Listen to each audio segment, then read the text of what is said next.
Hey, you would break your fingers laughing. We're down at the zoo and we've got Luke from Gay Paris here with us. Greetings. How you doing, Luke? Good. I got a full Bloody Mary buzz going. It's pretty good afternoon. Starting early? Always promise when we get to Brisbane, like, I'm not going to get that messy tonight, and then we always end up laughing. You know, good friends and good company leads to good drinks, so you can't say no. Yeah. I tend not to.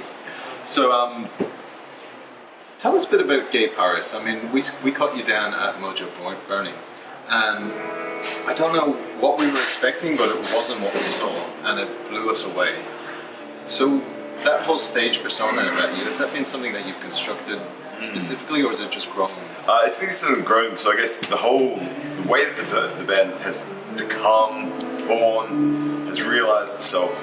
We didn't start out thinking this. I think we were all in much heavier bands, or more techie, more serious kind of things, and think, geez, this is what am I interested in? I'm interested in dancing, I'm interested in being loud, and I want women to think that I'm impressive sexually. And so, but I thought, let's do this understated, like that could be a Nick Cave type, and we wrote some songs, and they weren't like that. They weren't classy. They weren't seductive. They were bombastic and upsetting, and somehow the guy that you get on stage, you know, he's not me, but it's what I would be if I really was a frontman. I'm just, you know, look, come on, I'm a meek scholar, I am a classicist, I'm a Dungeons and Dragons fan, but you don't want that guy on stage. It's completely different. You want critical hits of a different kind, sucker. So I don't know where this guy came from. Maybe it's all of my hip-hop angst. Like, I always thought I'll be a rap guy. When I was a kid, I was like, I'm gonna be a rapper. So maybe it's all of my hip-hop, you know, masculinity is popping out over all the geeky stuff that, you know, that tends to, you know, permeate the times when I'm not on stage. So why call the band Gay Paris if it's about getting women? I don't, you know, it's not something that we really thought of. I think, you know, when we were still, you know, when we were in these other bands, we would just walk around. I think we were making fun of other bands, you know, in I guess in other scenes that, you know, you got bands, you know, and this is going to sound terrible, and there's no beef with these bands. Bands like, say, Barry in Verona, As Venice Sings. So I think all these bands have, you know, you've got these sort of Renaissance-style cities with the most brutal music attached to it. I just flippantly said, you know, it's, you know, next thing you're going to see Gay Paris, and I said, that's what we're going to call the new band, and it just stuck because, you know, I don't think of it so much as the sexual thing. I was thinking more of along the lines of, you know, Gay Paris. It's either classy or it's sleazy. Paris stinks. It's filthy, but it's also, you know, everyone wants the romance of Paris. So I really enjoyed the play of those juxtapositions and paradoxes. So that's it didn't, you know, and my idea of that, meaning that, has grown. It didn't, when I first said it, I was just walking through Petersham with Lachlan and Dean and just talking shit about other bands, being pricks about everything. So yeah, it came out of nowhere. So what about the whole, I guess, Gay Paris machine, for want of a better description of it? You guys are on a pretty heavy rolling trajectory at the moment. You seem to be just going stronger and stronger each time. Every week I hear your name and you're doing something better than last week. Yeah.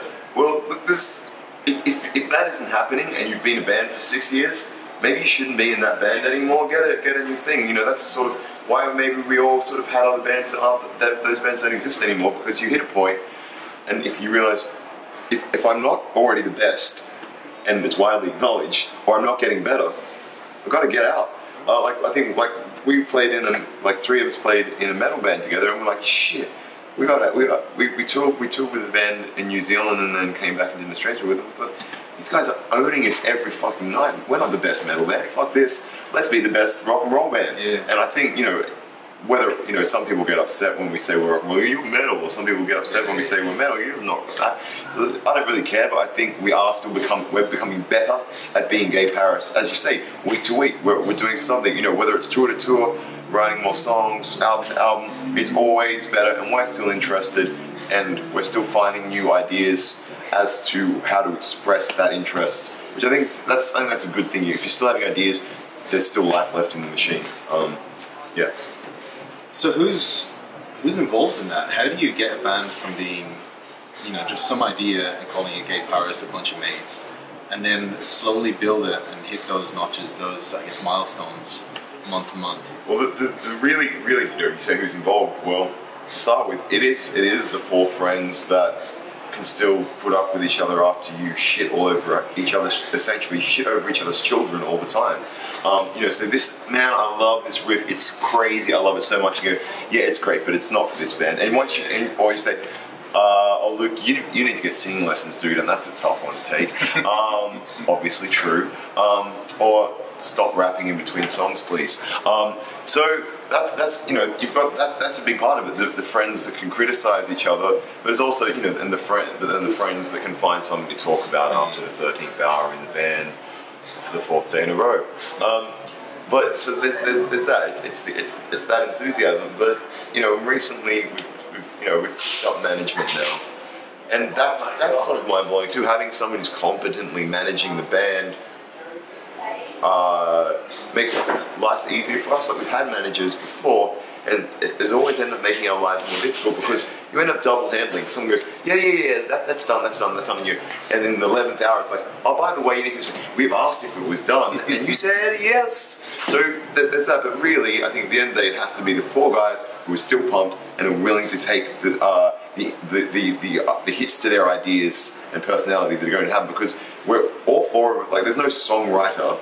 It's 25% all the way. The only, like, I would almost say the only things that don't get touched by other people are the lyrics. Then I realized, like, recently, in the funny, like, this is our second drama, but Simo is the kind of guy who would say, how about you don't say that?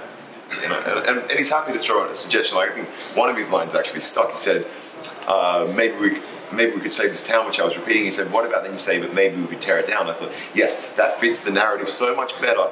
Thank you, drummer, now shut up and do that cool thing with your right hand that you were doing. So, yeah, four guys, 4 ideas. Awesome.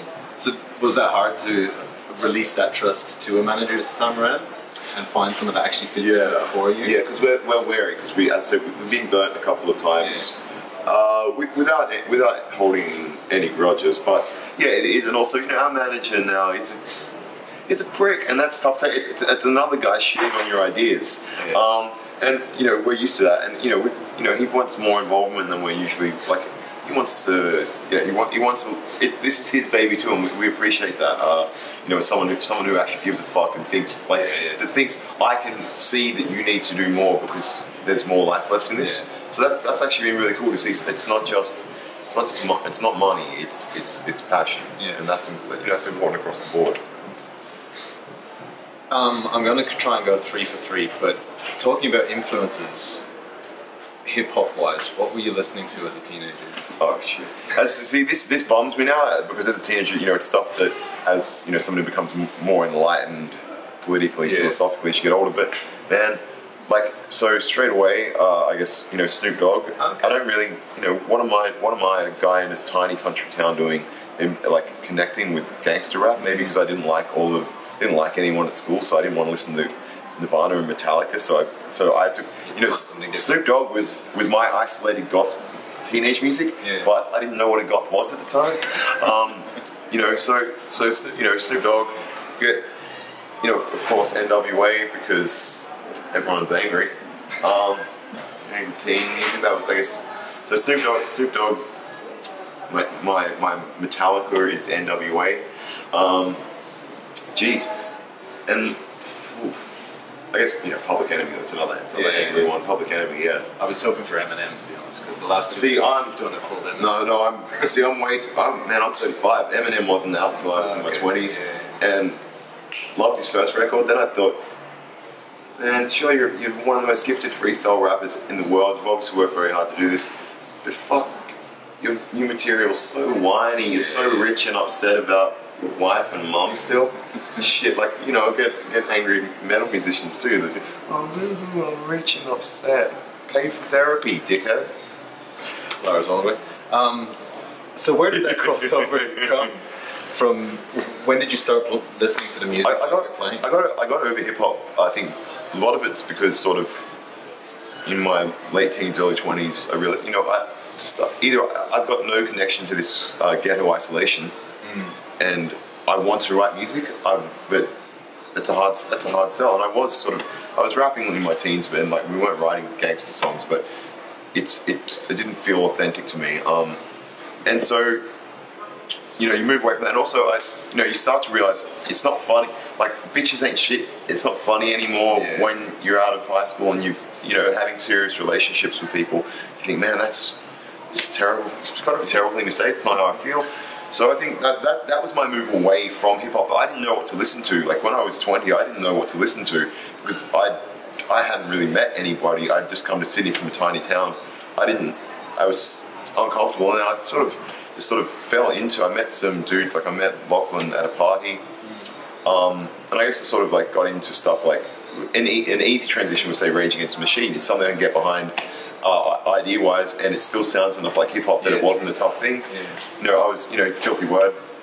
Let's come clean. I was in a rap metal band, not with Lachlan, but for a little while started to rap. We played one gig ever. We played a bunch of house parties, but looking back, it's a dirty thing, but it taught me to appreciate heavy music, and so it wasn't like Lachlan sort of introduced me, I guess, more to more out there stuff and more bluesy. Like, say, I guess an obvious one would be Clutch, and like Jesus Lives and stuff like that. So yeah, it's Lachlan like really introduced me to, like, I guess we don't see eye to eye on heavy music these days, but he introduced me to, I guess, essentially rock and roll. Yeah. Cool. Luke from Gay Paris, thank you very much for your time. No problem. Show. Thanks very much. Man. Lovely. Thanks, guys. Break your